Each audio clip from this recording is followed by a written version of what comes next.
நீங்கள் பார்த்து கொண்டிருப்பது 24 நியூஸ் தமிழ். நாகப்பட்டினம் மாவட்டம் நாகூரைச் சேர்ந்தவர் தீன் மரைக்கார் என்கிற ஷேக் அலாவுதீன்.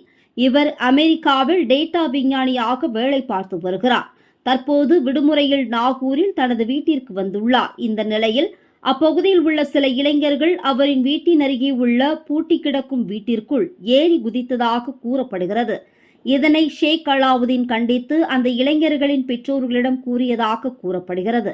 இதனால் ஆத்திரமடைந்த அந்த இளைஞர்கள் ஷேக் அலாவுதீனை தாக்குவதற்கு திட்டமிட்டுள்ளனர்.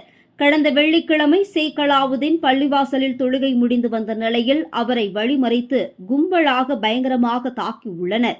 இதில் படுகாயமடைந்த அவர் தற்போது வரத்தூர் அரசு மருத்துவக் கல்லூரி மருத்துவமனையில் சிகிச்சை பெற்று வருகிறார். இந்த நிலையில் இளைஞர்கள் அவரை வழிமறித்து தாக்கும் சிசிடிவி காட்சிகள் தற்போது வெளியாகியுள்ளது.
மேலும் அவரை தாக்க திட்டமிட்டு இளைஞர்கள் பேசிக்கொள்ளும் ஆடியோவும் வெளியாகியுள்ளது.